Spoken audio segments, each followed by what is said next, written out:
Thank God. സ്തോത്രം. അറിയല്ലോ, രതീഷാണ് പ്രൈസർ ഫാമിലിയിൽ നിന്ന്. എന്തുകൊണ്ട് എൻ്റെ പ്രാർത്ഥനകളുടെ മറുപടി താമസിക്കുന്നു? ഞാൻ ഇത്രമാത്രം പ്രാർത്ഥിച്ചിട്ടും ആ പ്രശ്നത്തിന് പരിഹാരം ലഭിക്കാത്തത് കൊണ്ട്, ഇത്രമാത്രം കരഞ്ഞിട്ടും ഇത്രമാത്രം വേദന അനുഭവിച്ചിട്ടും എന്തുകൊണ്ട് ദൈവം എൻ്റെ കണ്ണുനീർ കാണുന്നില്ല? എന്തുകൊണ്ട് ദൈവം എൻ്റെ നിലവിളിയുടെ ശബ്ദം കേൾക്കുന്നില്ല? ചോദ്യമാണ്. വിശ്വാസികളിൽ നിന്ന്, പ്രാർത്ഥിക്കുന്ന ഭക്തനിൽ നിന്ന് ഉയരുന്ന ചോദ്യം തന്നെ. അതേ ചോദ്യമുയരുന്ന കണ്ഠങ്ങളോടെ നിങ്ങൾ എനിക്കൊപ്പമായിരിക്കുന്നു. ഞാൻ ഇന്ന് ഈ സമയം അനുഭവിക്കുന്ന ഈ കഷ്ടതയിൽ നിന്ന് എന്തുകൊണ്ട് ദൈവം എന്നെ പുറത്തു കൊണ്ടുവരുന്നില്ല? എന്തുകൊണ്ട് മറുപടി നീണ്ടുപോകുന്നു? അർത്ഥം, ഇതുവരെയും നിങ്ങൾ ചോദിച്ച, നിങ്ങൾ പ്രാർത്ഥിച്ച ഒരു കാര്യത്തിന് മറുപടി കിട്ടിയില്ല എന്നല്ല. അങ്ങനെ ഇന്നലകളിൽ നിങ്ങൾ ചോദിച്ചിട്ടുണ്ട് ഒത്തിരി തവണ ദൈവത്തോട് പ്രാർത്ഥനയിലൂടെ. ആ പ്രാർത്ഥനകൾക്കൊക്കെ ദൈവം മറുപടി തന്നതുകൊണ്ടാണ് ഇന്ന് ഇങ്ങനെ ഒരു ചോദ്യം ചോദിക്കുവാൻ നിങ്ങളുള്ളത്. അത് തിരിച്ചറിയാതെ പോകരുത്. പലരും പ്രശ്നത്തിലാകുമ്പോൾ, പ്രതിസന്ധികൾ ഏറി വരുമ്പോൾ അവർ അപ്പോൾ അനുഭവിക്കുന്ന ആ അവസ്ഥയിൽ മാത്രം നിന്നുകൊണ്ട് എല്ലാം ഇതേ അനുഭവമായി മാത്രം ചിന്തിക്കാറുണ്ട്. എന്നാൽ അങ്ങനെയല്ല. ഇന്നലകളിൽ ദൈവം പ്രാർത്ഥന കേട്ടിട്ടുണ്ട്, പ്രാർത്ഥനയ്ക്ക് മറുപടി നൽകിയിട്ടുണ്ട്. അപ്പോൾ ഈ വിഷയത്തിന് ദൈവം എന്തുകൊണ്ട് എനിക്ക് മറുപടി തരുന്നില്ല? അല്ലെങ്കിൽ എൻ്റെ കാത്തിരിപ്പ് എന്തുകൊണ്ട് നീണ്ടുപോകുന്നു? ചോദ്യമാണ്.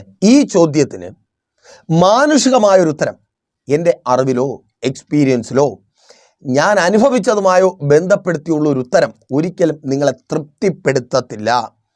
കാരണം ഈ കാത്തിരിപ്പ് നിങ്ങളുടെ വേദനയാണ്. എനിക്കിതൊരു അറിവ് മാത്രമാണ്, അല്ലേ?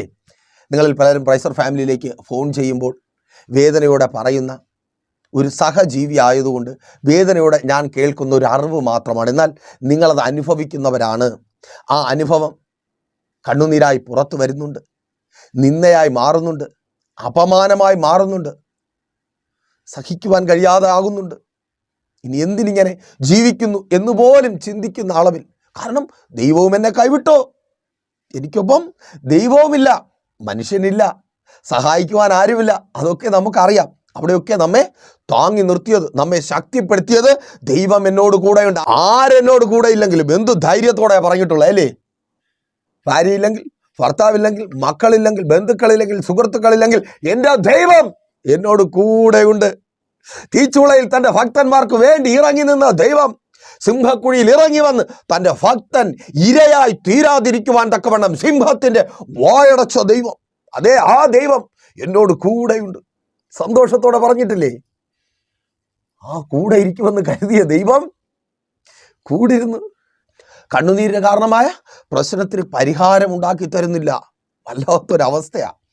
നിങ്ങളത് അനുഭവിക്കുന്നതാണ്. അതുകൊണ്ട് തന്നെ മാനുഷികമായി എന്തെങ്കിലും പറയുവാൻ ഇവിടെ ഞാൻ താല്പര്യപ്പെടുന്നില്ല. പിന്നെ ദൈവത്തിന് എന്താണ് പറയുവാനുള്ളത്? അതേക്കുറിച്ചാണ് ഇന്ന് പകൽ ദൈവകൃപയിൽ ആശ്രയിച്ച് അല്പമായി നാം ധ്യാനിക്കുവാനായി പോകുന്നത്. നിങ്ങളുടെ കാത്തിരിപ്പിനെ കുറിച്ച്, പ്രാർത്ഥനയോടെയുള്ള നിങ്ങളുടെ കാത്തിരിപ്പിനെ കുറിച്ച് ദൈവത്തിന് എന്താണ് പറയുവാനുള്ളത്? അതിനു മുന്നേ പിശാച് പറയുന്ന 1-2 കാര്യങ്ങൾ നിങ്ങളുമായി പങ്കുവെച്ച് ദൈവത്തിന് പറയുവാനുള്ളത് നിങ്ങളോട് ദൈവത്തിൻ്റെ പരിശുദ്ധാത്മാവിനാൽ ഞാൻ അറിയിക്കാം. എന്താണ് പിശാചിന് പറയുവാനുള്ളത്? പ്രാർത്ഥനയുടെ മറുപടി താമസിക്കുമ്പോൾ പിശാചായവൻ വന്നിട്ട് പറയും, നിന്റെ പ്രാർത്ഥന ശരിയല്ല, നീ കുഴപ്പക്കാരനാണ്, നീ അത് ചെയ്തു, ഇത് ചെയ്തു, അങ്ങനെ ചെയ്തു, അങ്ങനെയൊക്കെ ചെയ്തിട്ടുള്ളത് കൊണ്ട്, ചിലത് ചെയ്തിട്ടില്ലാത്തത് കൊണ്ട്. നമ്മൾ അറിയുന്ന പലരും ചെയ്തിട്ടുള്ള പല കാര്യങ്ങളും നിങ്ങൾ ചെയ്തിട്ടില്ലാത്തത് കൊണ്ട്, അങ്ങനെ ചെയ്തിട്ടില്ലാത്ത കുറേ കാര്യങ്ങളില്ലേ, ആ കാര്യങ്ങൾ ചെയ്തിട്ടില്ലാത്തത് കൊണ്ട് ദൈവം നിങ്ങളുടെ പ്രാർത്ഥന കേൾക്കത്തില്ല. അർത്ഥം, നമ്മൾ പ്രാർത്ഥന നിർത്തും. അപ്പോൾ പിശാച് വന്ന് ഇങ്ങനെയൊക്കെ പറഞ്ഞു തരും. അപ്പോൾ നിങ്ങൾ തിരിച്ചറിയുക, നിങ്ങൾ ഇപ്പോഴും ഈ മെസ്സേജിന് മുൻപിലായിരിക്കുവാൻ തക്കവണ്ണം നിങ്ങളിൽ വിശ്വാസം ശേഷിക്കുന്നത്, നിങ്ങൾ ദൈവത്തിൽ വിശ്വസിക്കുന്നത് നിങ്ങൾ ശരിയായി പ്രാർത്ഥിക്കുന്നവരായതുകൊണ്ടാണ്. അല്ലെങ്കിൽ നിങ്ങളുടെ പ്രാർത്ഥനാ ജീവിതം ശരിയായതും അത് ദൈവസന്നിധിയിൽ എത്തുന്നതും ആയതുകൊണ്ടാണ്. ഇല്ലെങ്കിൽ ഒന്ന് ചിന്തിച്ചേ, നിങ്ങൾ ഇന്ന് അനുഭവിക്കുന്ന ഈ പ്രശ്നത്തിൻ്റെ 100-1 പ്രശ്നത്തിലൂടെ കടന്നുപോയ ഒത്തിരി പേർ വിശ്വാസം തന്നെ വേണ്ട എന്ന് വെച്ച് ദൈവത്തെ തള്ളിപ്പറഞ്ഞ് ഫേസ്ബുക്കിലും വാട്സപ്പിലും മറ്റ് സോഷ്യൽ മീഡിയകളിലും ഇരുന്ന് ദൈവത്തെ കുത്തിക്കൊണ്ടിരിക്കുക. പിന്മാറിപ്പോയി. ഒത്തിരി പേർ പിന്മാറിപ്പോയിട്ടും പ്രശ്നത്തിന് മധ്യത്തിൽ നിങ്ങൾ ഉറച്ചു നിൽക്കുന്നത് നിങ്ങളുടെ പ്രാർത്ഥന ശരിയായതുകൊണ്ടാണ്, നിങ്ങളുടെ വിശ്വാസം ശരിയായതുകൊണ്ടാണ്. അപ്പോൾ ആ പിശാചിനോട് പോയി പണി നോക്കാൻ പറ. എൻ്റെ അപ്പൻ എൻ്റെ പ്രാർത്ഥന കേൾക്കുന്നുണ്ട്. എന്നെ കേൾക്കുന്ന പ്രിയ സഹോദര സഹോദരി, മാതാവേ, പിതാവേ, കുഞ്ഞുമക്കളെ, നിങ്ങളുടെ പ്രശ്നങ്ങൾ വലുതായതുകൊണ്ട്, നിങ്ങൾ ഒത്തിരി കരയുന്നത് കൊണ്ട്, നിങ്ങൾ വേദന അനുഭവിക്കുന്നത് കൊണ്ട് നിങ്ങളുടെ പ്രാർത്ഥന ദൈവം കേൾക്കാതിരിക്കുന്നില്ല. നിങ്ങളുടെ പ്രാർത്ഥന ദൈവസന്നിധിയിൽ എത്തിക്കുവാൻ കഴിയാത്ത വിധത്തിൽ നിങ്ങൾ കുറവുകൾ ഉള്ളവരല്ല. വേദപുസ്തകം തന്നെ അതിന് ഉത്തരം പറയുന്നുണ്ട്. 430 വർഷം ദൈവത്തിൻ്റെ ജനം മിസ്രയീമിൽ അടിമകളായിരുന്നു. അവർ കുഴപ്പക്കാരായതുകൊണ്ടല്ല, അവരുടെ പ്രാർത്ഥനയ്ക്ക് കുറവുകളുള്ളത് കൊണ്ടല്ല. ദൈവത്തിന് ചിലത് അവരെ മുൻനിർത്തി ലോകത്തോട് വിളിച്ചു പറയുവാൻ ഉള്ളതുകൊണ്ട് അവർ കാത്തിരിക്കേണ്ടി വന്നു. നീ എന്തുകൊണ്ട് കാത്തിരിക്കേണ്ടി വരുന്നു? വേദപുസ്തകം നൽകുന്ന ഉത്തരം, അതെ, ദൈവത്തിന് നിന്നെ മുൻനിർത്തി ലോകത്തോട് ചിലത് വിളിച്ചു പറയുവാനുണ്ട്.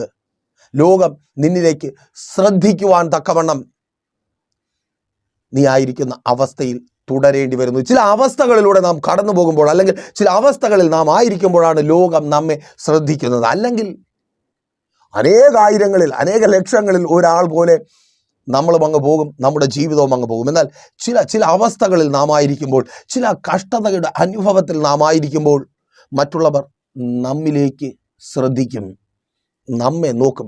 വിശ്വാസിയായി എന്നെ കേൾക്കുന്ന സഹോദരൻ, അങ്ങനെയല്ലേ? നിന്റെ ജീവിതത്തിൽ ഒരു പ്രശ്നം വരുമ്പോൾ മറ്റാരെ നോക്കുന്നതിലും അധികം നിന്നിലേക്ക് ഒപ്പമുള്ളവർ നോക്കും. കാരണം എന്താ? ഇവനൊരു വിശ്വാസിയല്ലേ, ഇവൻ പ്രാർത്ഥിക്കുന്നവനല്ലേ, ഇവൻ ആരാധിക്കുന്നവനല്ലേ. ആ ജോലി സ്ഥലത്ത് എല്ലാവരും ബിയറടിക്കുമ്പോൾ, എല്ലാവരും മദ്യപിക്കുമ്പോൾ, എല്ലാവരും മോശം കാര്യങ്ങൾക്ക് വേണ്ടി സമയം ചിലവഴിക്കുമ്പോൾ, ലോകപ്രകാരം ജീവിക്കുമ്പോൾ നീ മാറിയിരിക്കുന്നു, നീ പ്രാർത്ഥിക്കുന്നു. അത് കാണുന്നവർ നിന്റെ കഷ്ടത കാണുമ്പോൾ ചോദിക്കത്തില്ലേ, ഞങ്ങളൊക്കെ ഇങ്ങനെ ജീവിക്കുന്നു, കിട്ടുന്ന സമയത്ത് സന്തോഷിക്കാൻ കിട്ടുന്ന വകകൾ ആസ്വദിച്ച് സന്തോഷിച്ച്, അവരുടെ ആസ്വാദനം അവർക്കും മറ്റുള്ളവർക്കും ദോഷം വരുത്തുന്നതാണ്. അങ്ങനെ ഞങ്ങൾ ജീവിക്കുന്നു. എന്നാൽ നീ ഇതൊന്നുമില്ലാതെ നിന്റെ ദൈവത്തിൻ്റെ സന്തോഷമാണ് നിനക്ക് വലുതെന്ന് പറഞ്ഞ് ജീവിക്കുന്നു. പക്ഷെ നീ പ്രശ്നത്തിലായിരിക്കുന്നു. ചോദ്യത്തോടുകൂടി അവർ നിന്നെ നോക്കും. അല്ലേ സഹോദരി? നുണ പറയാൻ പോകാതെ, അടിയുണ്ടാക്കാൻ പോകാതെ, വഴക്ക് കൂടാൻ പോകാതെ നീയായിട്ട് തന്നെ നിന്റെ ഭർത്താവിൻ്റെ വീട്ടിലിരുന്നു. ആണേ, എന്തുകൊണ്ടാ? നീ ഒരു വിശ്വാസി ആയതുകൊണ്ട്, നീ കർത്താവിനെ സ്നേഹിക്കുന്നത് കൊണ്ട്, നിന്റെ ഉള്ളിലൊരു തീരുമാനമുണ്ട്, എൻ്റെ അപ്പൻ ഇഷ്ടപ്പെടാത്തതൊന്നും എന്നിൽ നിന്നുണ്ടാകരുത്, എൻ്റെ അപ്പൻ്റെ നാമം നിന്ദിക്കപ്പെടുന്നതൊന്നും എന്നിൽ നിന്നുണ്ടാകരുത്. അതുകൊണ്ട് നീ മിണ്ടാതിരിക്കുന്നു. ശ്രദ്ധിക്കുന്നവർ നീ കഷ്ടതയിലാകുമ്പോൾ ചോദ്യത്തോടുകൂടെ പിന്നെയും നോക്കുന്നു. എന്തുകൊണ്ട് നിന്റെ ജീവിതത്തിൽ കഷ്ടത കടന്നു വന്നു? എന്തുകൊണ്ട് പ്രാർത്ഥിക്കുന്ന ഇവളുടെ ജീവിതത്തിൽ ഞങ്ങൾക്കൊപ്പം ഉള്ള ആ സ്വഭാവങ്ങൾ കാണിക്കുവാൻ വരാത്ത ഇവളുടെ ജീവിതത്തിൽ ഈ പ്രശ്നം കടന്നു വന്നു? അതല്ലേ മാതാവേ, പിതാവേ, ഏറ്റവും അധികം ചോദ്യം ചെയ്യപ്പെടുവാൻ തക്കവണ്ണം മറ്റുള്ളവരുടെ ശ്രദ്ധ നിങ്ങളിലേക്ക് ആകർഷിക്കുന്ന ഘടകം. നിങ്ങൾക്ക് മാത്രമല്ല, മറ്റുള്ളവർക്കും കഷ്ടതയുണ്ട്. മറ്റുള്ളവരുടെ മക്കളും ലോകപ്രകാരം ജീവിക്കുന്നുണ്ട്, അവരും പരാജയപ്പെടുന്നുണ്ട്, അവരുടെയും മക്കളുടെ പഠനം പകുതി വഴിയിൽ നിന്നു പോകുന്നുണ്ട്, അവരുടെ മക്കൾക്കും അഡ്മിഷൻ കിട്ടാതിരിക്കുന്നുണ്ട്, അവരുടെ മക്കളുടെയും ചില എഡ്യൂക്കേഷണൽ ഇയറുകൾ നഷ്ടപ്പെട്ടു പോകുന്നുണ്ട്. അവരുടെ ഭവനത്തിനകത്തും രോഗികളായവരുണ്ട്, അവരും ബാധ്യതയിൽപ്പെട്ടിരിക്കുന്നുണ്ട്. അല്ലേ? പല പ്രശ്നങ്ങളും അവരുടെ ഭവനത്തിലുമുണ്ട്. പക്ഷേ നിന്റെ ഭവനത്തിൽ, നിന്റെ ജീവിതത്തിൽ, നിന്റെ തലമുറകളുടെ കാര്യത്തിൽ ഈ പ്രശ്നം കടന്നു വരുമ്പോൾ നിന്നിലേക്ക് ശ്രദ്ധ ഉണ്ടാകുന്നു. മറ്റുള്ളവർ നിന്നിലേക്ക് ശ്രദ്ധ തിരിക്കുന്നു. അതെ, നിങ്ങളെ കാണുകയും ചോദ്യഭാവത്തോടെ നിങ്ങളെ നോക്കുകയും ചെയ്യുന്നവരോട് നിങ്ങളെ മുൻനിർത്തി, നിങ്ങളായിരിക്കുന്ന ആ കഷ്ടതയെ, ആ പ്രശ്നത്തെ മുൻനിർത്തി ദൈവത്തിന് ചിലത് വിളിച്ചു പറയുവാനുണ്ട്. അതേ, 430 വർഷം അത് നീണ്ടതാണ്. ആ ജനം അനുഭവിച്ച കഠിനത, കഷ്ടത, വേദന വിവരിക്കുവാൻ കഴിയാത്തത് എന്തോരം പ്രശ്നങ്ങൾ. പുറപ്പാട് പുസ്തകം 1-ാം അധ്യായം ചുരുക്കം ചില വാക്കുകൾ കൊണ്ട് തന്നെ ആ ജനം അനുഭവിച്ച കഷ്ടത എത്രത്തോളമെന്ന് ആർക്കും മനസ്സിലാക്കുവാനായിട്ട് കഴിയും. അവർ അടിമകളായിരിക്കുന്നു, അവർ ഉപദ്രവിക്കപ്പെടുന്നു, അവർ നിന്ദിക്കപ്പെടുന്നു, തലമുറകൾ കൊല്ലപ്പെടുന്ന അവസ്ഥയിലേക്ക് എത്തിച്ചേരുന്നു, അവരുടെ അധ്വാന ഫലം കവർന്നെടുക്കപ്പെടുന്നു, അവർ അഭിമാനം നഷ്ടപ്പെട്ടവരായി മാറുന്നു, മറ്റുള്ളവരുടെ മുമ്പിൽ അവർ തലകുനിഞ്ഞ് നിൽക്കേണ്ടവരായിത്തീരുന്നു. അത്രമാത്രം കഠിനമായ കഷ്ടത ലോകം ഒരു പക്ഷേ ആ സമയം വിളിച്ച് ചോദിച്ചിരിക്കണം. കാരണം ദൈവത്തിൻ്റെ പിന്നാലെ ഇറങ്ങിത്തിരിച്ച വിശ്വാസികളുടെ പിതാവായ ഒരുവനിൽ നിന്ന് ഉത്ഭവിച്ച തലമുറ, ആബ്രഹാമിൽ തുടങ്ങി ഇസഹാക്കിലൂടെ യാക്കോബിലൂടെ പുറത്തു വന്ന ഇസ്രായേൽ എന്ന ജനം ഇതാ അടിമകളായിരിക്കുന്നു. അവർ കഷ്ടത അനുഭവിക്കുന്നു, അവർ നിലവിളിക്കുന്നു, അവർ കരയുന്നു. പക്ഷേ അവരുടെ കരച്ചിൽ ആരും കേൾക്കുന്നില്ല. അവർ പ്രാർത്ഥിക്കുന്നുണ്ട് എന്ന് നമുക്ക് പറയാം, അവരുടെ പ്രാർത്ഥന ആരും കേൾക്കുന്നില്ല. പരിഹാസത്തോടെ ചിലർ നോക്കുന്നുണ്ട്, ഇതെന്താണ് സംഭവിക്കുന്നത്? അങ്ങനെ ചിലർ നോക്കുന്നുണ്ട് അല്ലേ? ചിലർക്ക് സഹതാപമാണ്, ചിലർക്ക് പരിഹാസമാണ്, ചിലർക്ക് കുറ്റപ്പെടുത്തലാണ്. ഇതെല്ലാം ഉണ്ട്. അതാ ഈ കഷ്ടതയിലായിരിക്കുമ്പോൾ, പ്രാർത്ഥനയുടെ മറുപടി താമസിക്കുമ്പോൾ നമ്മെ ഏറ്റവും അധികം വേദനപ്പെടുത്തുന്നു. അവർ നോക്കി നിൽക്കെ അവരറിയേണ്ടത് തൻ്റെ ജനത്തിലൂടെ ദൈവം ചെയ്തെടുക്കുക. അവരുടെ കണ്ണുനീർ കണ്ട് അവർക്ക് വേണ്ടി ശത്രുവിനെ തകർത്ത് അവരുടെ മോചനത്തിനായി ഇറങ്ങി വരുന്ന ഒരു ദൈവം. അതേ, നിങ്ങളുടെ കണ്ണുനീർ കണ്ട് നിങ്ങളുടെ നിലവിളി കേട്ട് ഇറങ്ങി വരുന്ന ഒരു ദൈവം. അങ്ങനെ ഒരു ദൈവം നിന്റെ കാത്തിരിപ്പ് ഏറുമ്പോൾ, അയ്യോ ദൈവം എന്നെ കൈവിട്ടു, ദൈവം എൻ്റെ കണ്ണുനീർ കാണുന്നില്ല, നിരാശപ്പെടേണ്ട. നിന്നെ നോക്കുന്നവർ കാണുക ദൈവം ഇറങ്ങി വരും. നീ ആയിരിക്കുന്ന അവസ്ഥയിൽ നിന്ന് പുറത്തു കൊണ്ടുവരുവാൻ. അതേ സഹോദര സഹോദരി, ആ ജോലി സ്ഥലത്ത് നീ അനുഭവിക്കുന്ന കണ്ണുനീരിൻ്റെ അനുഭവത്തിൽ നിന്ന് സ്ഥിരമായി ജോലിയില്ല. ഒരു ദിവസം ജോലിയുണ്ടെങ്കിൽ അടുത്ത ദിവസങ്ങളിൽ ജോലിയില്ല. ഒരു സ്ഥലത്ത് ചുരുക്കം ചില ദിവസങ്ങളിൽ ജോലി ചെയ്യുവാൻ കഴിയുന്നു, പിന്നെ ജോലിയില്ലാത്തവരായി വീട്ടിൽ കടന്നു വരേണ്ടി വരുന്നു.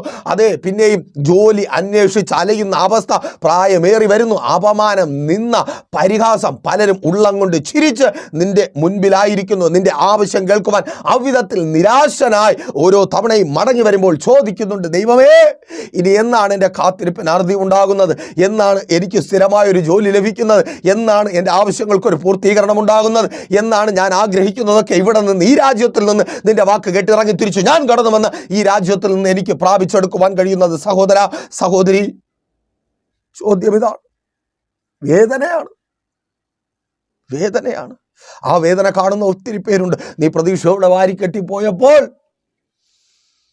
എൻ്റെ ജീവിതം മാറുമെന്ന് കണ്ട് അസൂയയോടെ നോക്കുന്നവർ, നീ അവിടെ ഞെരുക്കത്തിലായപ്പോൾ നിന്റെ അവസ്ഥ അറിഞ്ഞ് ചിരിക്കുന്നവർ, പരിഹസിക്കുന്നവർ. സഹോദരി, നിനക്കതറിയാം. നിന്റെ ഭർത്താവ് ഞെരുക്കത്തിൻ്റെ അവസ്ഥയിലായി തീർന്നപ്പോൾ പരിഹാസത്തോടെ പറഞ്ഞു ചിരിക്കുന്നവർ, അവരിതിൻ്റെ വല്ല ആവശ്യവും ഉണ്ടായിരുന്നോ? ഇവിടെ ജീവിച്ചു പോയാൽ പോരായിരുന്നോ? ഇവിടെ എന്ത് നന്നായിട്ട് ജീവിച്ചു പോയിക്കൊണ്ടിരുന്നതാ, ശരിയല്ലേ? പറഞ്ഞ് പരിഹസിക്കുക. ഇപ്പൊ എന്തായി? കടക്കാരനായി, കടക്കാരിയായി. ആ രാജ്യത്ത് കടന്നുപോയി, ആ സ്ഥാപനത്തിൽ കടന്നുപോയി, ആ ജോലിക്കായി കടന്നുപോയി, ആ ജോലിക്കായി ശ്രമിച്ചു കാത്തിരിക്കുന്നു. പക്ഷേ കാത്തിരിപ്പ് നീണ്ടുപോകുന്നു. പ്രാർത്ഥിക്കുന്നുണ്ട്, മറുപടി കിട്ടുന്നില്ല. സഹോദര, നീ പ്രാർത്ഥിക്കുന്നുണ്ട്, നിനക്ക് വേണ്ടി നിന്റെ ഭാര്യ പ്രാർത്ഥിക്കുന്നുണ്ട്. സഹോദരി, നീ പ്രാർത്ഥിക്കുന്നുണ്ട്, നിനക്ക് വേണ്ടി നിന്റെ ഭർത്താവ് പ്രാർത്ഥിക്കുന്നുണ്ട്. അവിടെ നീ അടിമയെപ്പോലെ ആയിരിക്കുന്നു, ഉപദ്രവിക്കപ്പെടുന്നു, നിന്ദിക്കപ്പെടുന്നു. നിന്റെ അധ്വാനത്തിന് ഒത്തവണ്ണമുള്ള അതെ ആ പ്രതിഫലം ലഭിക്കുന്നില്ല. കവരപ്പെടുന്നു, സ്വസ്ഥത നഷ്ടപ്പെടുന്നു, സമാധാനം നഷ്ടപ്പെടുന്നു. നോക്കുന്നവർ നിന്റെ കഷ്ടത കണ്ട്, നീ ആയിരിക്കുന്ന അവസ്ഥ തിരിച്ചറിഞ്ഞ് പ്രാർത്ഥിക്കുന്ന, ദൈവസന്നിധിയിൽ ഉറച്ചു നിൽക്കുന്ന, നീ ആയിരിക്കുന്ന കഷ്ടതയുടെ അവസ്ഥ തിരിച്ചറിഞ്ഞ് നിന്റെ കാത്തിരിപ്പ് നീണ്ടുപോകുന്നത് കണ്ട് നോക്കുന്നവർ കാണുകേ എൻ്റെ കർത്താവ് നിനക്ക് വേണ്ടി പ്രവർത്തിക്കുവാൻ പോകുക. അവരോട് നിന്നെ പരിഹാസത്തോടെ നോക്കുന്ന, സഹതാപത്തോടെ നോക്കുന്ന, കുറ്റം പറയുന്ന, പരിഹസിക്കുന്ന അവരോട് എൻ്റെ ദൈവത്തിന് ചിലത് വിളിച്ചു പറയുവാനുണ്ട്. നീ ആയിരിക്കുന്ന അവസ്ഥയിൽ നിന്ന് നിന്നെ പുറത്തു കൊണ്ടുവന്ന് എൻ്റെ കർത്താവിന് ചിലത് വിളിച്ചു പറയുവാനുണ്ട്. അതെ, നീ ആയിരിക്കുന്ന ഏത് കഷ്ടതയുടെ അവസ്ഥയിൽ നിന്ന് നിന്നെ വിടുവിക്കുവാൻ, ഭക്തരെ വിടുവിക്കുവാൻ കഴിവുള്ളവനാണ് ഞാൻ. ഓ സ്തോത്രം, ആമേൻ. നിനക്കൊരു ദൈവമുണ്ടെന്ന് അവർ പറയുവാൻ പോകുക. സഹോദരി, ആ ഭവനത്തിനകത്ത് കണ്ണുനീരോടെ, നിരാശയോടെ, വേദനയോടെ ആയിരിക്കുന്ന നിന്നോട് തന്നെ ചോദിക്കുന്നുണ്ട്, എന്തുകൊണ്ട് നിന്റെ ജീവിതത്തിൽ ഈ കഷ്ടത കടന്നു വന്നു? നീ പ്രാർത്ഥിക്കുന്നവളാണല്ലോ. നീ കടന്നുപോയ ഭവനത്തിൽ എന്തുകൊണ്ട് ഈ പ്രശ്നങ്ങൾ ഉണ്ടാകുന്നു? നിനക്കങ്ങനെ ഉണ്ടാകുവാൻ പാടില്ലാത്തതാണല്ലോ. കാരണം അങ്ങനെ ഉണ്ടാകുകയില്ല എന്ന് പറഞ്ഞ് ദൈവം എല്ലാ കാര്യത്തിലും എനിക്കൊപ്പം കാണുമെന്ന് പറഞ്ഞാണല്ലോ നീ ഞങ്ങൾക്കൊപ്പം നിൽക്കാതെ ഞങ്ങളുടെ ഇഷ്ടങ്ങൾക്ക് പിന്നാലെ വരാതെ ജീവിച്ചത്. പലരും ചോദിക്കുന്നുണ്ട്, എന്താണ് ചോദ്യത്തിന് കാരണം? നീ ദൈവസന്നിധിയിലായിരുന്നു, നീ പ്രാർത്ഥിക്കുന്നവളാണ്, നീ ഭക്തയാണ്, അതുകൊണ്ട് തന്നെ ലോകം ചെയ്യുന്ന പല കാര്യങ്ങളും ചെയ്തില്ല. ചോദ്യം അവിടെ നിന്ന് ഉയരുകയാണ്. അതേ സഹോദര, നിന്റെ കുടുംബ ജീവിതത്തിനകത്ത് തകർച്ച കടന്നു വന്നപ്പോൾ ഒത്തിരി ചോദ്യങ്ങൾ ഉയരുന്നുണ്ട്. നിന്റെ ജീവിതത്തിൽ എന്തുകൊണ്ട് പ്രശ്നം? കാത്തിരിപ്പേറുമ്പോൾ, പരിഹാസമേറുമ്പോൾ അവർ പറയുന്നുണ്ട്, നിന്റെ വിശ്വാസം പൊട്ടവിശ്വാസമായിരുന്നു, നീ ചതിക്കപ്പെട്ടു. അങ്ങനെ ഒരു ദൈവമില്ല. അതേ, അങ്ങനെ ഒരു ദൈവമില്ല എന്ന് പറഞ്ഞ് സന്തോഷിക്കുന്നവരോട് എൻ്റെ ദൈവത്തിന് ചിലത് പറയുവാനുണ്ട്. നിനക്ക് വേണ്ടി, ഭക്തന് വേണ്ടി പ്രാർത്ഥിക്കുന്ന, നിനക്ക് വേണ്ടി പ്രവർത്തിക്കുന്ന ഒരു ദൈവമുണ്ടെന്ന്. അതേ, ആ ദൈവത്തിൻ്റെ പ്രവൃത്തി ഇന്ന് നീ അനുഭവിക്കുവാൻ പോകുക. സ്തോത്രം പറയും. വിശ്വസിക്കുന്നവർ ഒരു ആമേൻ പറഞ്ഞാട്ടെ. അതേ സഹോദരി സഹോദര, ആ ദൈവത്തിന്റെ പ്രവൃത്തി കുടുംബജീവിതം തകർന്നു പോയ നീ അനുഭവിക്കുവാൻ പോകുക. തകർന്നു പോയതിനെ ചേർത്ത് പണിയുന്ന ദൈവത്തിന്റെ പ്രവൃത്തി. നിനക്കൊരു ദൈവമുണ്ട്.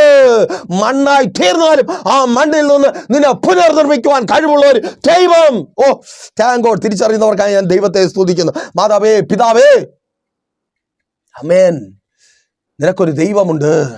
നിന്റെ തലമുറകളായിരിക്കുന്ന സ്ഥാനത്ത് നിന്ന് പരാജയത്തിൻ്റെ കയ്പ് നീർ കുടിച്ച് മറ്റുള്ളവർക്ക് പരിഹസിക്കുവാനും നിന്ദിക്കുവാനും കാരണമായി തീർന്ന ആ അവസ്ഥയിൽ നിന്ന് നിന്റെ തലമുറകളെ പുറത്തു കൊണ്ടുവന്ന് നീ ആഗ്രഹിച്ചതും അവർ സ്വപ്നം കണ്ടതും അവരുടെ ജീവിതത്തിൽ നൽകുവാൻ കഴിവുള്ള ഒരു ദൈവമുണ്ടെന്ന് നിന്റെ തലമുറകളുടെ പരാജയം കണ്ട നിന്റെ കണ്ണുനീർ കണ്ടവർ കാണുകേ എൻ്റെ ദൈവത്തിന് വിളിച്ചു പറയുവാനുണ്ട്. അതേ, എൻ്റെ ദൈവം പറയുവാൻ പോകുക. പ്രാർത്ഥിക്കുന്ന എൻ്റെ ഭക്തന് വേണ്ടി ഞാൻ പ്രവർത്തിക്കും. അവൻ്റെ തലമുറയ്ക്ക് വേണ്ടി ഞാൻ പ്രവർത്തിക്കും. അവർക്ക് വേണ്ടി ഞാൻ വഴികളെ തുറന്നു കൊടുക്കും. നിങ്ങൾ നോക്കുമ്പോൾ സാധ്യതകളൊന്നും കാണത്തില്ല. അതേ, അതുകൊണ്ടാണ് അവർ നിന്നെയും നിൻ്റെ ദൈവത്തെയും പരിഹസിക്കുന്നത്. ഒരു സാധ്യതയും ഇല്ലാത്തിടത്തും നിൻ്റെ തലമുറയ്ക്ക് വേണ്ടി എൻ്റെ കർത്താവ് വഴികളെ തുറക്കും. വിശ്വസിക്ക്, അതങ്ങനെ സംഭവിക്കുവാൻ പോകുക. മാതാവേ, കരയുന്ന മാതാവേ, പ്രാർത്ഥിക്കുന്ന മാതാവേ, ഉപവസിക്കുന്ന മാതാവേ, നീ പ്രാർത്ഥിച്ചതും ഉപവസിച്ചതും കരഞ്ഞതും വെറുതെ ആയി തീരുവാൻ എൻ്റെ ദൈവം അനുവദിക്കത്തില്ല. നിൻ്റെ തലമുറകൾക്ക് വേണ്ടി എൻ്റെ ദൈവം വഴികളെ തുറക്കും. ആ അഡ്മിഷനായി എൻ്റെ ദൈവം വഴികളെ തുറക്കും. ആ രാജ്യത്തിൻ്റെ വാതിലുകളെ എൻ്റെ കർത്താവ് നിൻ്റെ തലമുറകൾക്ക് മുമ്പിൽ തുറന്നു തരും. ഓ സ്തോത്രം, ആമേൻ. അവർ തിരിച്ചു വരുവാൻ തക്കവണ്ണം ചില വാതിലുകളെ എൻ്റെ ദൈവം തുറന്നിടുകയാണ്. ശത്രു പൂട്ടിക്കളഞ്ഞ ചില വാതിലുകളെ ലോകത്തിൽ പിടിപ്പിച്ച് ലോകപ്രകാരം ജീവിപ്പിച്ച് നിന്റെ മക്കളെ, നിന്റെ ഭർത്താവിനെ, നിന്റെ സഹോദരനെ, നിന്റെ കുടുംബത്തിൽ നിനക്ക് ഏറ്റവും പ്രയോജനപ്പെടേണ്ടവരെ, പ്രിയപ്പെട്ടവരെ അകറ്റിക്കളഞ്ഞ് ബന്ധിച്ച ചില വാതിലുകളെ, മടങ്ങി വരവ് അസാധ്യമാക്കി തീർത്ത ചില വാതിലുകളെ കർത്താവ് തുറന്നിടുക. പുറത്ത് നിൽക്കുന്ന ചിലർ അകത്ത് വരിക. ദൂത, ആമേൻ. മാതാവേ, പുറത്ത് നിൽക്കുന്ന ലോകത്തിൽ നിൽക്കുന്ന നിന്റെ തലമുറകൾ അകത്ത് വരിക. സഹോദരി, ലോകത്തിൽ നിൽക്കുന്ന കൂട്ടുകെട്ടുകളിൽ പിടിക്കപ്പെട്ടു പോയ മദ്യപാനത്താൽ ബോധം നഷ്ടപ്പെട്ടു പോയ, സുബോധമില്ലാതെ ആയിരിക്കുന്ന ചില ഭൂതഗ്രസ്തന്മാരെ പോലെ ആയ ചിലർ മടങ്ങി വരിക. ആ ഭൂതഗ്രസ്തനെ പോലെ അലയുന്ന, സ്വയം ചതച്ച് നിനക്ക് അപമാനവും നിന്നയും ഉപദ്രവമായി അലയുന്ന ചിലർ തിരികെ വരിക. ആമേൻ. ദൈവത്തിന് വിളിച്ചു പറയുവാനുണ്ട്. ഇങ്ങനെ ഒരു ദൈവം നിനക്കുണ്ട്. ആർക്കും ഒന്നും നിന്റെ ജീവിതത്തിൽ ചെയ്യുവാൻ കഴിയില്ല എന്ന് ലോകം പറയുമ്പോൾ നിനക്ക് വേണ്ടി പ്രവർത്തിക്കുവാൻ കഴിവുള്ള ഒരു ദൈവം. കാത്തിരിപ്പിൻ്റെ ഒടുവിൽ ലോകം പറയും, ഇനി നീ ഇല്ല, ഇനി നീ രക്ഷപ്പെടത്തില്ല, ഇനി നിനക്ക് വേണ്ടി പ്രവർത്തിക്കുവാൻ ആർക്കും കഴിയത്തില്ല. കടം കയറുമ്പോൾ, അല്ലേ സഹോദരി, കടം കൂടിക്കൊണ്ടിരിക്കുക, പറച്ചിൽ അത് തന്നെയാ. ഇനി എല്ലാവരുടെയും പ്രതീക്ഷ നഷ്ടപ്പെട്ടു. നിന്റെ മേലുള്ള പ്രതീക്ഷ നഷ്ടപ്പെട്ടു. പരിഹാസമേറുന്നു, നിന്നേറുന്നു, കുറ്റപ്പെടുത്തലേറുന്നു. അതേ, എല്ലാവരുടെയും പ്രതീക്ഷ നഷ്ടപ്പെടുമ്പോൾ, നിന്റെ ജീവിതത്തിന് ഇനിയൊരു മടങ്ങി വരവില്ല എന്ന് ചിന്തിച്ചെല്ലാവരുമായിരിക്കുമ്പോൾ എൻ്റെ ദൈവം നിനക്ക് വേണ്ടി പ്രവർത്തിക്കും. അതേ, ഇസ്രായേൽ തീർന്നു, മിസ്രയീമിൽ അവർ തീർന്നു എന്ന് ലോകം കണ്ടപ്പോൾ ദൈവം അവർക്ക് വേണ്ടി ഇറങ്ങി വന്നു. അതേ, നീ തീർന്നു, നീ അവസാനിച്ചു, ഇതോടെ നീ തീർന്നു എന്ന് ലോകം വിളിച്ചു പറയുമ്പോൾ ആ ലോകത്തോട് ചിലത് പറയുവാൻ ദൈവം നിന്റെ അടുക്കലേക്ക് ഇറങ്ങി വരും. ആ കഷ്ടത, നീ അനുഭവിക്കുന്ന ആ കാത്തിരിപ്പിൻ്റെ ഫലമായി ഉണ്ടാകുന്ന കഷ്ടത ദൈവത്തിന് ലോകത്തോട് ചിലത് വിളിച്ചു പറയുവാനുള്ളത് കൊണ്ടാണ്. കാരണം നീ പ്രാർത്ഥിക്കുന്നവനാണ്, പ്രാർത്ഥിക്കുന്നവളാണ്. അപ്പോൾ പിന്നെയും നിങ്ങൾക്കൊരു സംശയം വരും, ദൈവദാസനെ, പ്രാർത്ഥിക്കുന്ന എൻ്റെ ജീവിതം വച്ചിട്ട് വേണമോ ദൈവത്തിന് ഇങ്ങനെ ഒരു കളി കളിക്കുവാൻ, ഇങ്ങനെ മറ്റുള്ളവരെ ബോധ്യം വരുത്തുവാൻ? പിന്നെ നിന്നിലൂടെ അല്ലാതെ, നീ പ്രാർത്ഥിക്കുന്നത് കൊണ്ടാണ് ഈ കഷ്ടതയുടെ മധ്യത്തിൽ ജീവനോടെ ഉള്ളത്. അവിശ്വാസികളായ ഒത്തിരി പേർ നീ അനുഭവിക്കുന്ന അതേ കഷ്ടതയുടെ മധ്യത്തിൽ പിന്മാറിപ്പോയി. അവിശ്വാസിയാകുക മാത്രമല്ല, നഷ്ടപ്പെട്ടും പോയി. എത്രയോ പേർ നഷ്ടപ്പെട്ടു പോയി. സഹോദര, ഒന്ന് ചിന്തിക്കുക. എത്രയോ പേരുടെ ജീവിതം നഷ്ടപ്പെട്ടു പോയി. എല്ലാ പ്രതീക്ഷകളും നഷ്ടപ്പെട്ടു പോയി. ഇപ്പോഴും നീ അവിടെ തന്നെയാണ്. ചോദ്യം ചോദിക്കുവാൻ തക്കവണ്ണം നീ അവിടെ തന്നെയാണ്. ഇനി എത്ര നാൾ ഞാൻ കാത്തിരിക്കേണ്ടി വരും? അവിടെ നിന്നാ നീ ചോദിക്കുന്നത്. അതെ സഹോദരി, നീ അവിടെ തന്നെ ഉണ്ട്. ഇപ്പോഴും സാധ്യതകൾ നിനക്ക് മുൻപിലുണ്ട്. ലോകം ആ സാധ്യതകൾ കാണുന്നില്ല, അതുകൊണ്ട് സാധ്യതകൾ ഇല്ലാതില്ല. നീ അവിടെ തന്നെ ഉണ്ട്. അത് തന്നെയാണ് ഏറ്റവും വലിയ സാധ്യത. നീ ഇപ്പോഴും ജീവനോടിരിക്കുന്നു. നീ ആയിരിക്കുന്ന കഷ്ടതയിൽ, നിനക്ക് മുമ്പേ കടന്നു വന്ന ഒത്തിരി പേർ നഷ്ടപ്പെട്ടു പോയിട്ടും ഒത്തിരി പേർ ജീവിതം അടുത്ത് ആത്മഹത്യ ചെയ്തിട്ടും ഇനി വയ്യ എന്ന് പറഞ്ഞ് ഇട്ടിട്ട് ഓടിയിട്ടും ഭ്രാന്തെടുത്ത് പോയിട്ടും നീ ഇപ്പോഴും ജീവനോടെ ഉണ്ട്. സഹോദരി, നീ ഇപ്പോഴും ജീവനോടെ ഉണ്ട്. സഹോദര, നീ ഇപ്പോഴും ജീവനോടെ ഉണ്ട്. മാതാവേ, പിതാവേ, നിങ്ങളിപ്പോഴും ജീവനോടെ ഉണ്ട്. നിങ്ങളുടെ മക്കൾ ഇപ്പോഴും ജീവനോടെ ഉണ്ട്. പല കുഞ്ഞുങ്ങളെയും മാതാപിതാക്കൾക്ക് കാണുവാൻ കഴിയുന്നത് അവരെ ജയിലുകൾ മാറ്റുമ്പോഴാണ്, അവരെ വിചാരണയ്ക്ക് കൊണ്ടുവരുമ്പോഴാണ്. അവർ കൊടും കുറ്റവാളികളായി മാറിയിരിക്കുന്നു. പലതും ജപ്തി ചെയ്ത് പോയിരിക്കുന്നു. നീ ഇപ്പോഴും നിലനിൽക്കുന്നു. അത് നീ പ്രാർത്ഥിക്കുന്നവനായതുകൊണ്ടാണ്, അത് നീ പ്രാർത്ഥിക്കുന്നവളായതുകൊണ്ടാണ്. വചനം പറയുന്നു, പീഡിപ്പിക്കും തോറും അവർ വർദ്ധിച്ചു വന്നു. എന്തുകൊണ്ട്? അവർ പ്രാർത്ഥിക്കുന്നവരായതുകൊണ്ട്, അവരുടെ നിലവിളി സ്വർഗം കേൾക്കുന്നത് കൊണ്ട്, അവരുടെ കണ്ണുനീർ സ്വർഗം കാണുന്നത് കൊണ്ട്. അതേ, ഇനിയും കുറവ് പറഞ്ഞു വരുന്ന പിശാചിന് ഇടം കൊടുക്കരുത്. പിശാചിനോട് പോകുവാൻ പറയ്. നിന്റെ ഡ്യൂട്ടി പ്രാർത്ഥിക്കുക. മറുപടി തരുന്നത് ആരാണ്? ദൈവമാണ്. പ്രാർത്ഥിച്ചു ആ മറുപടിക്ക് വേണ്ടി കാത്തിരിക്കുക. ഇപ്പോഴും ഈ ശബ്ദം കേൾക്കുമ്പോഴും നീ ജീവനോടെ ആയിരിക്കുന്നുവെങ്കിൽ തിരിച്ചറിയുക, നിന്റെ പ്രാർത്ഥന ദൈവം കേൾക്കുന്നുണ്ട്. നീ ജീവനോടെ ആയിരിക്കുവാൻ വേണ്ടത് ദൈവം തന്ന് നിന്നെ പരിപാലിക്കുന്നുമുണ്ട്. ജീവൻ ദൈവം തന്നതല്ലേ? എത്രയോ തവണ ചിന്തിച്ചതാ.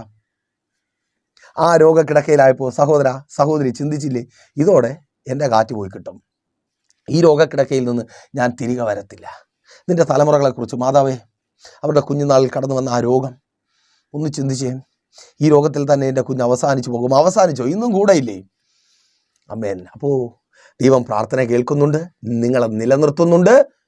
കാത്തിരിപ്പിന് അവൻ അറുതി വരുത്തുകയും ചെയ്യും. അപ്പോൾ അങ്ങനെ കാത്തിരുന്ന് പ്രാപിക്കുന്നതുകൊണ്ട്, കാത്തിരിപ്പ് വേദനയാണ്, നിരാശയാണ്, കണ്ണുനീരാണ്. അപ്പോൾ ഈ കണ്ണുനീരിനും വേദനയ്ക്കും നിരാശയ്ക്കുമൊക്കെ അറുതി വരുത്തുന്ന എന്താണ് ഇങ്ങനെ കാത്തിരുന്ന് പ്രാപിക്കുമ്പോൾ നമുക്ക് ലഭിക്കുന്നത്? അല്ലെങ്കിൽ അതിൻ്റെ പ്രത്യേകത എന്താണ്? ദൈവം അങ്ങനെ നമ്മളെ വെയിറ്റ് ചെയ്യിപ്പിച്ച് നമുക്കത് തരുമ്പോൾ അതെന്ത് പ്രത്യേകതയോടെയാണ്? പെട്ടെന്ന് കിട്ടുന്നതിനേക്കാൾ, ഇന്ന് വരെ പെട്ടെന്ന് നമുക്ക് പലതും കിട്ടി, അതിനേക്കാൾ എന്ത് പ്രത്യേകതയാണ് ആ കാത്തിരുന്ന് പ്രാപിക്കുന്നതിനുള്ളത്? ഒന്ന്, വേദപുസ്തകത്തിൽ നിന്ന് തന്നെ 2 പേരുടെ ജീവിതത്തെ മുൻനിർത്തി ഞാൻ നിങ്ങൾക്ക് പറഞ്ഞു തരുവാനായി ശ്രമിക്കാം. കാത്തിരുന്ന് പ്രാപിക്കുന്നതിന് വിലയേറും മാധുര്യവും, അതിനൊരു വിലയുണ്ടാകും. ദൈവം തരുന്നത് നാം കാത്തിരുന്നത് പ്രാപിക്കുമ്പോൾ അതിന് വിലയേറും മാധുര്യവും ഉണ്ടാകും. ശമൂവേൽ പ്രവാചകന്റെ 1-ാമത്തെ പുസ്തകം 9-ാം അധ്യായം മുതൽ ഒരുവന്റെ ചരിത്രം ആരംഭിക്കുകയാണ്. കീശിന്റെ മകനായ, ബെന്യാമിൻ ഗോത്രത്തിലെ കീശിന്റെ മകനായ ശൗൽ എന്ന ഇസ്രായേലിന്റെ ആദ്യ രാജാവിന്റെ ചരിത്രം. പെട്ടെന്ന് ഒരുത്തൻ്റെ ജീവിതത്തിൽ ദൈവമൊന്ന് നൽകുകയാണ്. അവൻ ചോദിച്ചതായി അവിടെ രേഖപ്പെടുത്തുന്നില്ല, പക്ഷെ അവൻ അർഹനാണ്. അർഹതയില്ലാത്തവന് ദൈവമൊന്നും നൽകത്തില്ല. പക്ഷേ കാത്തിരിപ്പെന്ന് പറയുന്ന ഒരു അനുഭവമില്ല. ഒരു ദിവസം തൻ്റെ അപ്പൻ്റെ ആ കഴുതകളെ നഷ്ടപ്പെട്ടു പോകുന്നു. ബാല്യക്കാരനെ കൂട്ടി ആ കഴുതകളെ തിരഞ്ഞു പോകുന്നു. ചുരുക്കം ചില മണിക്കൂറുകൾക്കകം 10-ാം അധ്യായം 1-ാമത്തെ വാക്യത്തിലേക്ക് കടന്നു വരുമ്പോൾ ശമൂവേൽ പ്രവാചകൻ കടന്നു വരുന്നു. അവനെ ഇസ്രായേലിൻ്റെ രാജാവായി അഭിഷേകം ചെയ്യുന്നു. വേഗത്തിൽ അവൻ രാജസ്ഥാനത്തേക്ക് കടന്നു വരുന്നു. പെട്ടെന്ന് ദൈവം അവനെ ഉയർത്തി, അല്ലെങ്കിൽ അവൻ്റെ ജീവിതത്തിലൊരു ഉയർച്ച ഉണ്ടായി. പെട്ടെന്ന് കിട്ടി.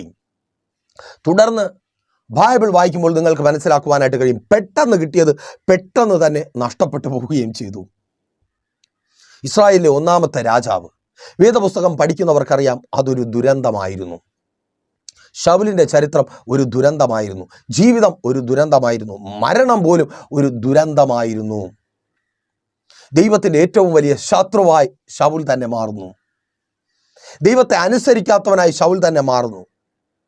ഒരു മനുഷ്യന് ആ സമയത്ത്, ഇസ്രായേലിലെ ഒരു പുരുഷന് ദൈവത്തിൽ നിന്ന് കിട്ടാവുന്ന ഏറ്റവും വലിയ ഔന്നിത്യം പ്രാപിച്ചവൻ, ഏറ്റവും വലിയ വിടുതൽ പ്രാപിച്ചവൻ ദൈവത്തിൻ്റെ ശത്രുവായി മാറുന്നു. അത് നല്ലവണ്ണം അനുഭവിക്കുവാൻ കഴിയാത്തവനായി മാറുന്നു. എന്തൊരു ദുരന്തമായല്ലേ ശൗലിൻ്റെ ജീവിതം. നിങ്ങൾ അതുമുതൽ വായിച്ചു നോക്കൂ, 9-ാം അധ്യായം മുതൽ വായിച്ചു നോക്കൂ. അതൊരു ദുരന്തമാണ് ആ ജീവിതം. വേഗത്തിൽ കിട്ടി, അതുകൊണ്ട് തന്നെ അതിൻ്റെ വിലയറിയാതെ ശൗൽ അതിനെ എറിഞ്ഞു പൊട്ടിച്ചു. പ്രിയരെ, പെട്ടെന്ന് കിട്ടുന്ന പലതും ഇങ്ങനെയാണ്. നമുക്കതിൻ്റെ വില അറിയുവാൻ കഴിയത്തില്ല, നമ്മളതിനെ എറിഞ്ഞുടച്ചു കളയും. പലതും പെട്ടെന്ന് ജീവിതത്തിൽ കിട്ടി, അല്ലേ? നല്ലൊരു ജോലി കിട്ടി, അതുകൊണ്ട് അതിൻ്റെ വില അറിയത്തില്ല, എങ്ങനെ നഷ്ടപ്പെടുത്തിയെന്ന് ചിന്തിക്കുമ്പോഴറിയാം കുറച്ചുകൂടെയൊക്കെ ശ്രദ്ധിക്കേണ്ടിയിരുന്നു. നല്ലൊരു ജീവിതം, പ്രതീക്ഷിക്കാത്ത നിലയിലൊരു ജീവിതം കിട്ടി, എങ്ങനെ അതിനെ എറിഞ്ഞുടച്ചു ഇന്നറിയാം, കുറച്ചുകൂടെയൊക്കെ ശ്രദ്ധിക്കേണ്ടിയിരുന്നു. അല്ലേ സഹോദര, സഹോദരി, മാതാവേ, പിതാവേ, അല്ലേ മക്കളെ? ആ കോളേജിൽ ഒരു അഡ്മിഷൻ കിട്ടി, ഒത്തിരി പേർ കൂടെ പഠിച്ചവരുണ്ട്, കഴിവുള്ളവരുണ്ട്, അവർക്കൊന്നും കിട്ടാത്തതാണ്. അങ്ങനെ ഒരു റിസൾട്ട് കിട്ടി, അങ്ങനെ ഒരു രാജ്യത്ത് കടന്നു പോകാനുള്ള അവസരം കിട്ടി എൻ്റെ മക്കൾക്ക്. അവിടെ ആ കോഴ്സിന് അവർ പഠിക്കുന്നു, പെട്ടെന്ന്. പക്ഷേ അവർക്ക് കർത്താവ് നൽകിയതിനെ പ്രാർത്ഥിച്ച് നിലനിർത്തുവാൻ കഴിയാതെ പോയി. സന്തോഷിച്ച് തീരുന്നതിന് മുമ്പേ അത് ദുഃഖത്തിന് കാരണമായി തീർന്നു. ആ രാജ്യത്തു നിന്ന് തലമുറ കടന്നു വന്ന് ഭവനത്തിനകത്തായിരിക്കുക. സഹോദരി, നിന്നോടാ കർത്താവ് പെട്ടെന്ന് ചിലത് തന്നു. ഇന്ന് ഭയമുണ്ട്, പ്രാർത്ഥിക്ക്. അതിനെ പ്രാർത്ഥിച്ച് നിലനിർത്തേണ്ട ഉത്തരവാദിത്തം നിൻ്റേതാണ്. അത് പെട്ടെന്ന് പലതും നഷ്ടപ്പെട്ടു പോയി, പെട്ടെന്ന് കിട്ടി, പെട്ടെന്ന് നഷ്ടപ്പെട്ടു പോകുന്നു. എന്നാൽ ഒപ്പം ദൈവത്തിന് ശത്രുവുമായി തീരുന്നു. ജീവിതം പ്രയോജനമില്ലാത്തതായി തീരുന്നു. ദൈവം കൊടുത്ത ഏറ്റവും വലിയ അനുഗ്രഹം നേടിയവനാണ് ശൗൽ. പക്ഷേ എന്തുണ്ട് മെച്ചം? ഒന്നുമില്ല. എന്നാൽ തുടർന്ന് വായിക്കുമ്പോൾ രണ്ടാമത്തെ രാജാവ് ദാവീദാണ്. ദാവീദിലേക്ക് നോക്കിയേ. ഒരു ആട്ടിടയനായി ദാവീദിനെ വേദപുസ്തകം വരച്ചു കാട്ടുന്നു. വെറുതെ നമ്മൾ ചിന്തിക്കുന്നത് പോലെ ആടിനെ മേച്ച് പ്ലാവിൻ്റെ മൂട്ടിൽ ഇരിക്കുന്നതല്ല.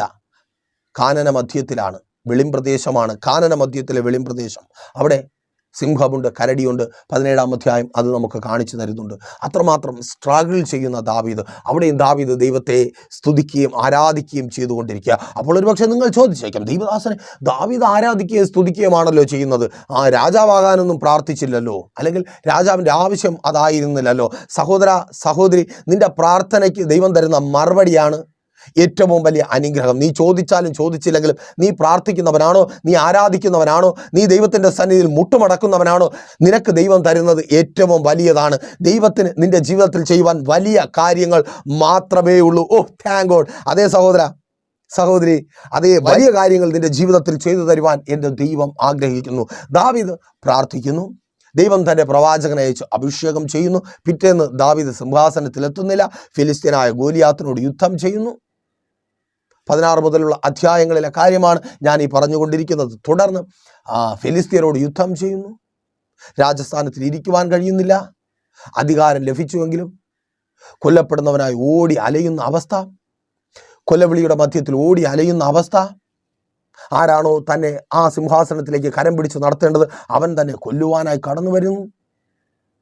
കാനനവാസം, രാജാവായിട്ടും ഒത്തിരി പ്രശ്നങ്ങൾ, കണ്ണുനീരോടെ അലയുന്ന ദാവീദിൻ്റെ ചരിത്രം നമുക്ക് വിശുദ്ധ വേദപുസ്തകത്തിൽ കാണുവാൻ കഴിയും. കാത്തിരിക്കുകയാണ് ദൈവം നൽകാമെന്ന് പറഞ്ഞ വാഗ്ദത്തത്തിന്. തൻ്റെ പ്രാർത്ഥനയുടെ മറുപടിയായി ദൈവം തന്നെ അനുഗ്രഹിച്ച അനുഗ്രഹം പ്രാപിച്ചെടുക്കുവാൻ. അതേ, നിങ്ങളെപ്പോലെ നിരാശയും വേദനയും കണ്ണുനീരും അനുഭവിച്ച് കാത്തിരിക്കുകയാണ്.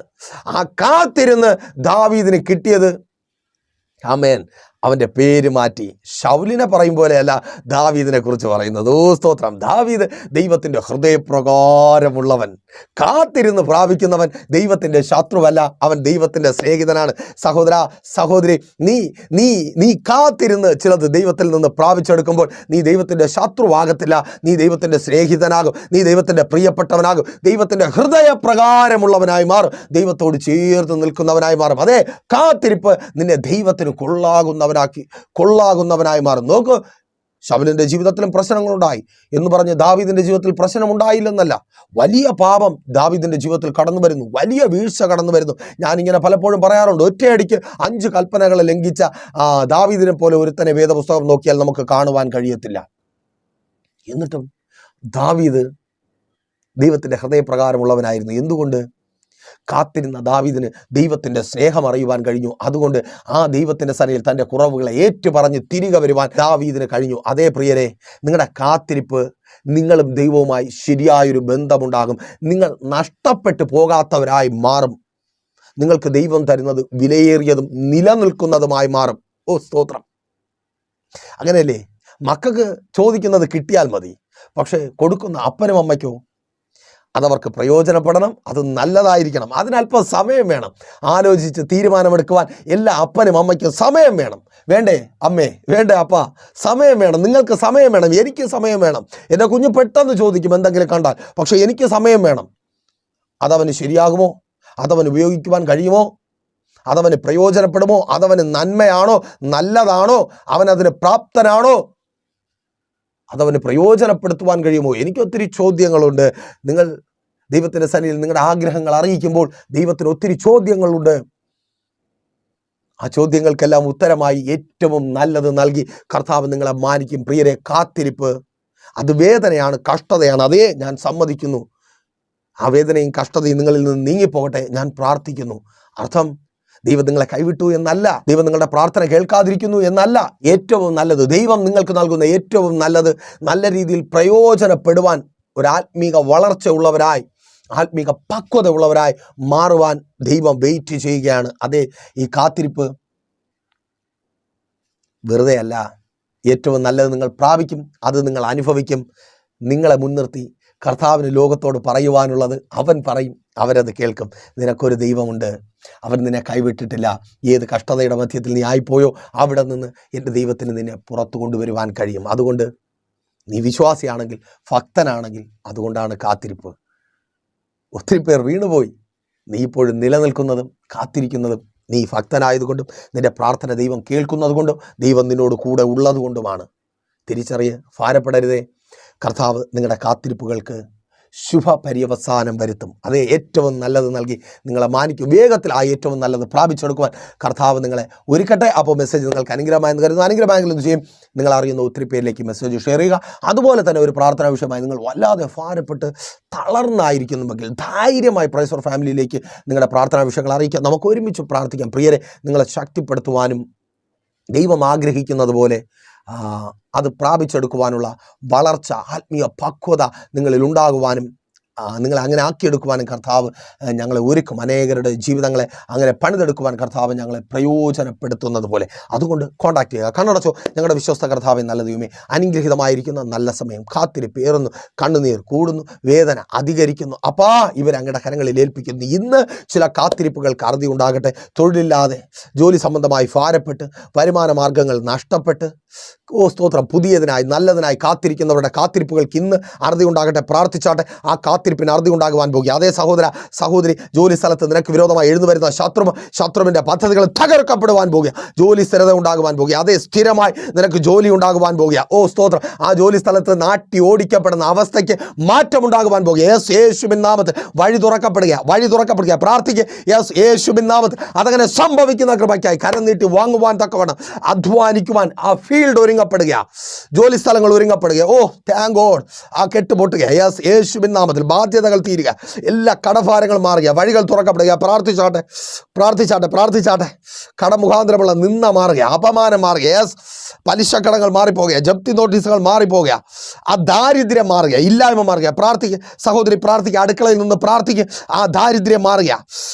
Thank God. ആ പേഴ്സിൽ കരം വെച്ച് പ്രാർത്ഥിക്കുക. യേശുവിൻ നാമത്തിൽ ആ ദാരിദ്ര്യം വിട്ടുമാറുന്ന കൃപയ്ക്കായി രോഗികളായി ഭാരപ്പെടുന്നവർ പ്രാർത്ഥിച്ചാട്ടെ. എല്ലാ രോഗബന്ധനവും നസ്രനായ യേശുവിൻ നാമത്തിൽ ഇപ്പോൾ വിട്ടുമാറുന്ന കൃപയ്ക്കായി. ഇങ്ങനെ ഒരു ദൈവമുണ്ട്. ഈ അവസ്ഥയിൽ നിന്ന് നിന്നെ പുറത്തു കൊണ്ടുവരുവാൻ കഴിയുന്ന ഒരു ദൈവമുണ്ടെന്ന് നിന്നെ കാണുന്നവർ, അതേ, നിന്നെ ചികിത്സിക്കുന്നവർ, സ്തോത്രം പറയുവാൻ തക്കവണ്ണം യേശു നിന്നെ സൗഖ്യമാക്കിയ പ്രാർത്ഥിക്ക്. Thank God. യേശുവിൻ നാമത്തിൽ ഇപ്പോൾ സൗഖ്യമാകാം. ആമേൻ. ആ രോഗം വിട്ടുമാറുക. നീണ്ട നാളുകളായി കിടക്കയിലാക്കി കളഞ്ഞ ആ രോഗം യേശുവിൻ നാമത്തിൽ പ്രാർത്ഥിച്ചാട്ടെ. സഹോദരി, പ്രാർത്ഥിക്ക്. നിന്റെ കുടുംബജീവിതം പണിയപ്പെടുവാൻ, ആ കയ്പിൻ്റെ അനുഭവങ്ങൾ മാറുവാൻ, എന്നും കലഹം, ഒരു സ്വസ്ഥത അനുഭവിക്കുവാൻ കഴിയാതെ വല്ലാത്തൊരവസ്ഥ, എങ്ങോട്ടെങ്കിലും പോകണം ഇല്ലെന്നേ, നീ ആ ഭവനത്തിനകത്ത് നിന്ന് നിന്നിലൂടെ കർത്താവിൻ്റെ നാമം ഉയരുവാൻ പോകുക. അവിടെയും നിന്നെ ദൈവത്തിന് മാനിക്കുവാൻ കഴിയുമോ എന്ന് ചിലർ ചോദിക്കുന്ന വിധത്തിൽ യേശുവിൻ നാമത്തിൽ നിന്റെ കുടുംബജീവിതം പണിയപ്പെടുക, ഭർത്താവ് മാനസാന്തരപ്പെടുക, ഭാര്യ മാനസാന്തരപ്പെടുക, ചിതറിപ്പോയത് ചേർന്ന് വരിക. യേശുവിൻ നാമത്തിൽ അതങ്ങനെ സംഭവിക്കുന്ന കൃപ. Thank God. യേശുവിൻ നാമത്തിൽ അതങ്ങനെ സംഭവിക്കട്ടെ. പ്രാർത്ഥിക്കുക സഹോദര, പ്രാർത്ഥിക്കുക. നിന്റെ ഭാര്യ മടങ്ങി വരിക. മാതാവെ, പ്രാർത്ഥിക്കുക. മക്കളുടെ ഭാവിക്ക് മേലുള്ള വെല്ലുവിളി മാറിപ്പോകുക, വിവാഹം നടക്കുക, ഉപരിപഠന സാഹചര്യങ്ങൾ ഒരുങ്ങുക, റിസൾട്ട് ഉണ്ടാകുക, അഡ്മിഷനുകൾ ലഭിക്കുക. സ്തോത്രം. വിദ്യാഭ്യാസ മേഖലയിലുള്ള സകല പ്രതികൂലങ്ങൾ മാറിപ്പോകുക, പഠിപ്പിക്കുവാനുള്ള നന്മകൾ കരങ്ങളിൽ വരിക, അവരവിടെ നിന്ന് പഠിക്കുക. പ്രാർത്ഥിച്ചാട്ടെ. ആ തടസ്സം മാറുക. സ്തോത്രം. അവരവിടെ നൃത്തത്തില്ല എന്ന് വാദിച്ച് വെല്ലുവിളിക്കുന്ന ശത്രുവിൻ്റെ പദ്ധതികൾ തകർക്കപ്പെടുക, റിസൾട്ട് ഉണ്ടാകുക, എക്സാമുകളുടെ റിസൾട്ട് ഉണ്ടാകുക, മത്സര പരീക്ഷകളുടെ റിസൾട്ട് ഉണ്ടാകുക. ആമേൻ. തലമുറകൾ മുഖാന്തരം നീ അനുഗ്രഹിക്കപ്പെടുക. പ്രാർത്ഥിക്കുക. മദ്യപാന വ്യഭിചാര വെറിക്കൂത്തുകൾ വിട്ടുമാറട്ടെ. പ്രാർത്ഥിച്ചാട്ടെ. സ്തോത്രം. ഭവനങ്ങളില്ലാതെ ഭാരപ്പെടുന്നവർ പ്രാർത്ഥിക്കുക. സ്വന്തം ഭവനങ്ങളിൽ പാർക്കുവാൻ പോകുക. ആ കാത്തിരിപ്പിന് അറുതി വരുവാൻ പോകുക. സ്വന്തം ഭവനമെന്ന കാത്തിരിപ്പിന് അറുതി ഉണ്ടാകുവാൻ പോകുക. സ്വന്തം പേരിൽ വസ്തു എന്ന കാത്തിരിപ്പിന് അറുതി ഉണ്ടാകുവാൻ പോകുക. വാഹനം എന്ന കാത്തിരിപ്പിന് അറുതി ഉണ്ടാകുവാൻ പോകുക. പ്രാർത്ഥിച്ചോട്ടെ. ആ ബിസിനസ്, ആ കച്ചവടം അത് അനുഗ്രഹമായി മാറുവാൻ പോകുക. കാത്തിരിപ്പ് അവസാനിക്കുക. സഹോദര, സ്പോൺസറിനായിട്ടുള്ള കാത്തിരിപ്പ് അവസാനിക്കുക. സഹായികൾക്കായുള്ള കാത്തിരിപ്പ് അവസാനിക്കുക. യേശുവിൻ നാമത്തിൽ അതങ്ങനെ സംഭവിക്കുന്ന കൃപയ്ക്കായി നിന്റെ ശുശ്രൂഷ മേഖല അനുഗ്രഹിക്കപ്പെടുവാനുള്ള കാത്തിരിപ്പ് അതിനറുതി വരിക. താങ്ക് ഗോഡ് യേശുവിൻ നാമത്തിൽ. ആമേൻ. ആ കാത്തിരിപ്പിന് അറുതി ഉണ്ടാകുക. പ്രാർത്ഥിച്ചാട്ടെ. സ്തോത്രം. പിതാവിൻ്റെ പുത്രൻ്റെ പരിശുദ്ധാത്മാവിൻ്റെ നാമത്തിൽ ഈ ജനത്തെ അടിയൻ അനുഗ്രഹിച്ച് പ്രാർത്ഥിക്കുന്ന കർത്താവ്, അങ്ങയുടെ പ്രാർത്ഥന കേട്ട് കാത്തിരിപ്പിന് അറുതി വരുത്തി മറ്റുള്ളവരുടെ മുമ്പിൽ ഇവരെ നോക്കിയ, ഇവരുടെ തകർച്ച കണ്ടവരുടെ മധ്യത്തിൽ ഇവരെ മാനിച്ചുയർത്തുന്ന കൃപയ്ക്കായി സ്തുതിക്കുന്നു യേശുവിൻ നാമത്തിൽ തന്നെ. ആമേൻ. അപ്പോൾ മറക്കാതെ നിങ്ങളുടെ വിലയേറിയ അഭിപ്രായങ്ങളും നിർദ്ദേശങ്ങളും ഞങ്ങളെ അറിയിക്കുമല്ലോ. നാളെ പകലിലും ദൈവം അനുവദിച്ചാൽ നാം ഇപ്പോൾ ഒരുമിച്ചായിരുന്നു കേട്ട് അനുഗ്രഹം പ്രാപിച്ച പ്രേഷർ ഫാമിലിയുടെ പ്രഭാതമന എന്ന പ്രതിദിന വചന സന്ദേശത്തോടൊപ്പം നാം ഒരുമിച്ച് തന്നെയായിരിക്കും. അതുവരേക്കും പ്രിയരെ, ഹാവ് എ നൈസ് ഡേ. പ്രേഷർ ഫാമിലി ഗ്ലോബൽ മിനിസ്ട്രിയുടെ വിശുദ്ധ സഭാരാധന എല്ലാ ഞായറാഴ്ചയും രാവിലെ 10 മണി മുതലും എല്ലാ വെള്ളിയാഴ്ചകളിലും ഉപവാസവും ഓൺലൈൻ മധ്യസ്ഥ പ്രാർത്ഥനയും രാവിലെ 11 മണി മുതലും ഞങ്ങൾ നിങ്ങൾക്കായി ലൈവിൽ പ്രാർത്ഥിക്കുന്നു. നിങ്ങളുടെ പ്രാർത്ഥനാ വിഷയങ്ങൾ കമന്റ് ചെയ്യുക. പ്രേഷർ ഫാമിലി ഗ്ലോബൽ എന്ന നമ്മുടെ യൂട്യൂബ് ചാനലിലൂടെ നിങ്ങൾ ലോകത്തിന്റെ ഏത് ഭാഗത്തായിരുന്നാലും ഞങ്ങൾക്കൊപ്പം ചേർന്ന് പ്രാർത്ഥിക്കുവാനും ആരാധിക്കുവാനും അവസരമുണ്ട്. നേരിട്ട് ആരാധനയിൽ പങ്കെടുക്കുവാനും വിടുതൽ പ്രാപിക്കുവാനും ആഗ്രഹിക്കുന്നവർ ഞായറാഴ്ച രാവിലെ കാർഷിക കോളേജിനടുത്ത് കാക്കാമുല ചാമ്പവിളയിലെ പ്രേഷർ ഫാമിലി വർഷിപ്പ് സെന്ററിലേക്കും ഞായറാഴ്ച വൈകുന്നേരം 3 മണിക്ക് നെയ്യാറ്റിൻകര അമരവിള താന്നിമൂട് സുമംഗലി ഓഡിറ്റോറിയത്തിന് സമീപമുള്ള MS പ്ലാസയിലേക്കും കടന്നു വരിക. നിങ്ങളുടേതായ ഒരു വിഷയത്തിന് വേണ്ടി പ്രാർത്ഥിക്കുവാനും കൗൺസിലിംഗിനുമായി സ്ക്രീനിൽ കാണുന്ന നമ്പറിൽ കോൺടാക്ട് ചെയ്യുക. നിങ്ങൾക്കും ഈ പ്രോഗ്രാം സ്പോൺസർ ചെയ്യുവാനും കർത്താവായ യേശുക്രിസ്തുവിന്റെ സുവിശേഷം അനേകരിലേക്ക് എത്തിക്കുവാനും അവസരമുണ്ട്. പ്രാർത്ഥനയോടെ വിളിക്കുക. ആമേൻ.